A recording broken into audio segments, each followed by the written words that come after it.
ګرانو کتونکو زه وحید خان تاجک یم دلته په تیمرګره کې نن وزیر اعلی خیبر پښتونخوا سهیل افریدي صاحب یو ورکر کنونشن ته خطاب وکړو. یو لویه جلسه وشوه.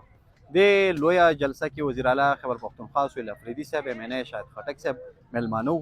جنید اکبر خان صوبایي صدر هغه هم راغلی او د کوز دیر ایم این ای محمد بشیر خان، ایم این ای محبوب شاه خان، ام پی ایگان همایون خان، عبید الرحمن، شفیع الله خان، ملک لیاقت او اعظم خان سره د تحصیل چیرمنانو ټول د پی ټی آی د ورکرانو دلته په دې جلسه کې شریک وو.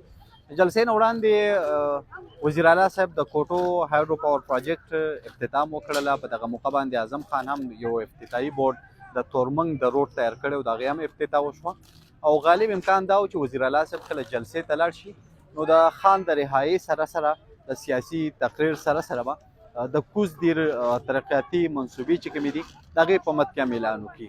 په دغې حوالې سره ویل کېږي چې ایم این ای محبوب شاه خان ورته اسپاسنامه هم وړاندې کړه او مطالبې ته یې وکړلې چې دیر موټروی چې کومه ده د هغې منظوري شوې ده، فنډ پې بند دی، دغه فنډ بحال کړه. دیر یونیورسټي چې کومه ده ډراپ آوټ شوې ده دا بحال کړه.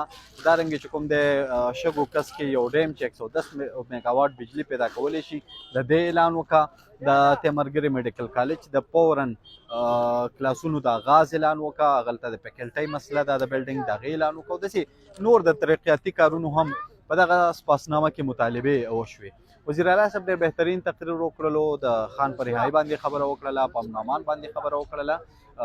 ډېر کلیر موقع پې خپل کړو چې امن امان په لړ کې چې کومې کاروایانې کېږي په دغه کې کوم کولیټرل ډیمیجز کېږي دا بالکل اکسپټیبل نه دي. په دې باندې عوام شدید غصه دي، خفه دي. دا یې مې ویل چې خان صاحب ډېر غټ احسان کړی دی چې قبایلو نه یې زه ایز وزیر اعلی وټاکلم ځکه چې اوسه پورې قبایل چا په څه کې شمارول هم نه. اوس چې کوم دی نو فار د فسټ ټایم د قبایلو نه یو وزیر اعلی هم شته او هغه اوس تاسو دپاره موجود دی. مقدمه به چې دی نو لړوئ او اخري دم پورې به لګیا وي.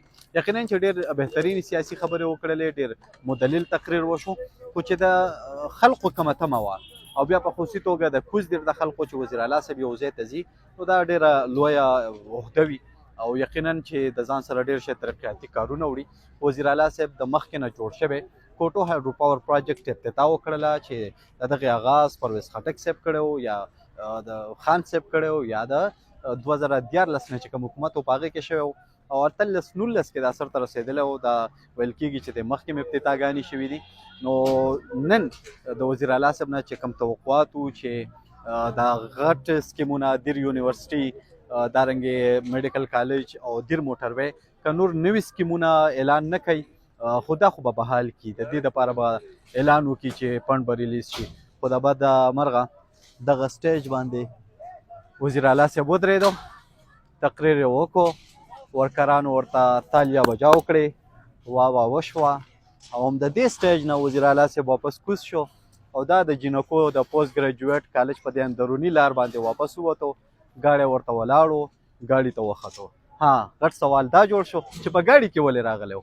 اوسه پورې خو وزیر اعلیګان چې ځي یعنې وزیر اعلی چې کوم ځای دوره کوي هغه بایر ځي.